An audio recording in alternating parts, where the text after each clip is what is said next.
Assalamualaikum warahmatullahi wabarakatuh. Perkenalkan, saya Samsian Rahmawati, mahasiswa PPG Prajabatan tahun 2023 Angkatan 1, akan menyampaikan mengenai kampanye praktik baik penerapan scaffolding pada Zone of Proximal atau ZPD sebagai salah satu bentuk tugas ujian akhir semester mata kuliah Perspektif Sosiokultural dalam Pendidikan di Indonesia. Dalam kampanye praktik baik ini, kita memiliki 3 poin bahasan. Yang pertama, ringkasan intervensi terkait penerapan scaffolding pada Zone of Proximal Development atau ZPD, dan yang kedua, hasil yang dicapai terkait penerapan scaffolding pada Zone of Proximal Development atau ZPD, dan yang ketiga, pembelajaran dan replikasi terkait penerapan scaffolding pada Zone of Proximal Development ZPD. Pembahasan yang pertama yakni mengenai ringkasan intervensi terkait penerapan scaffolding pada Zone of Proximal Development ZPD. Di antaranya, scaffolding merupakan bentuk bimbingan yang diberikan kepada seseorang peserta didik dalam proses belajar mengajar yang sedang dilaksanakan, terfokus pada interaksi serta persoalan-persoalan positif yang ada. Konsep scaffolding pada Zone of Proximal Development atau ZPD diartikan sebagai pemberian bantuan terhadap peserta didik pada saat di awal pembelajaran, kemudian mengurangi intensitas bantuan dan memberikan kesempatan bagi peserta didik untuk menyelesaikan persoalan atau tanggung jawab yang lebih rumit setelah dinilai bahwa siswa sudah bisa melakukannya secara mandiri. Dalam penerapan scaffolding pada Zone of Proximal Development ZPD, kita ketahui bahwa scaffolding merupakan bagian dari Zone Proximal Development yang dikemukakan oleh Vygotsky. Zone of Proximal Development ZPD diartikan sebagai jarak antara kemampuan siswa untuk melakukan tugas di bawah bimbingan orang dewasa dengan kolaborasi teman sebaya dan memecahkan masalah secara mandiri sesuai kemampuan siswa itu sendiri. Zone of Proximal Development (ZPD) memiliki 2 batasan, yakni batas bawah mengenai perkembangan aktual dan juga batas atas mengenai taraf perkembangan potensi.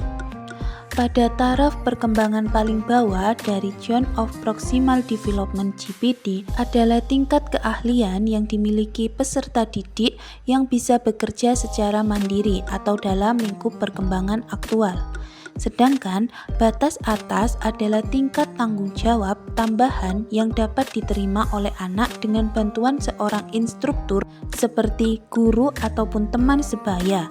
Ini masuk dalam taraf perkembangan potensi. Selanjutnya yakni mengenai penerapan scaffolding.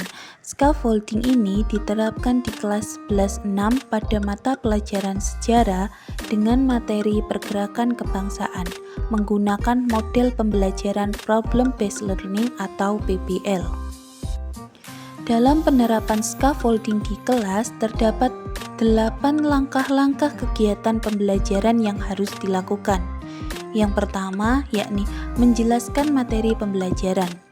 Di sini, pendidik menjelaskan gambaran materi pembelajaran kepada peserta didik sebagai bentuk pengetahuan baru yang harus mereka pahami pada saat pembelajaran.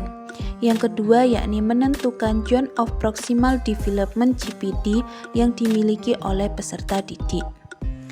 Peserta didik memiliki Zone of Proximal Development-nya yang berbeda-beda, sehingga pendidik harus bisa melakukan asesmen dan mengelompokkan setiap peserta didik berdasarkan level Zone of Proximal-nya sendiri. Terdapat 3 kategori mengenai tingkat pemahaman yang dimiliki oleh peserta didik menurut Vygotsky. Yang pertama yakni peserta didik mencapai keberhasilan dengan baik. Yang kedua, peserta didik berhasil mencapai keberhasilan dengan bantuan. Yang ketiga, peserta didik gagal meraih keberhasilan. Tentunya dalam 3 tingkatan Pemahaman peserta didik ini memiliki treatment yang berbeda-beda, baik dalam aspek proses, produk, maupun konten.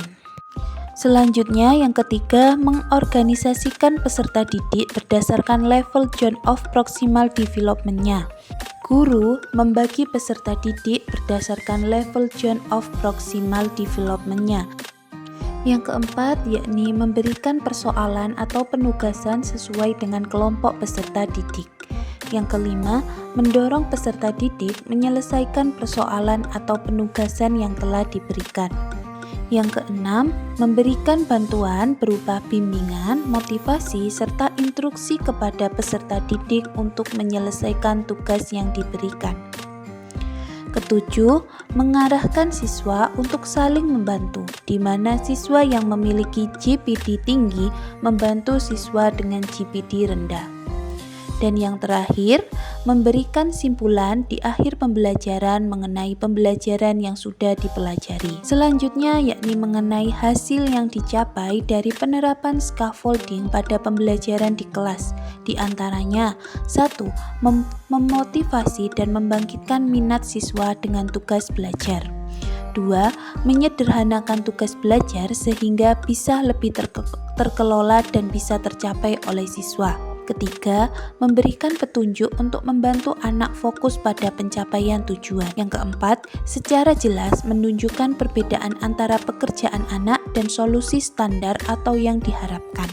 Yang kelima, mengurangi kekecewaan atau resiko kegagalan dari peserta didik ketika mengikuti kegiatan pembelajaran. Dan yang keenam, memberi model dan mendefinisikan dengan harapan yang jelas mengenai aktivitas yang akan dilakukan. Selanjutnya, yakni mengenai pembelajaran dan replikasi terkait penerapan scaffolding pada zone of proximal development atau GPD.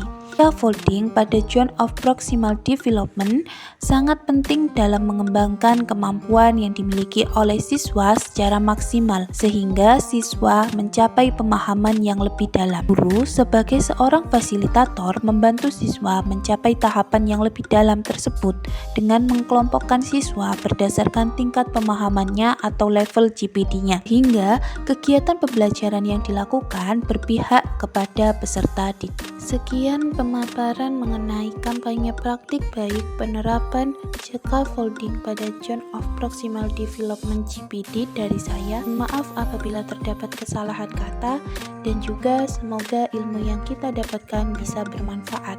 Terima kasih dan sampai jumpa.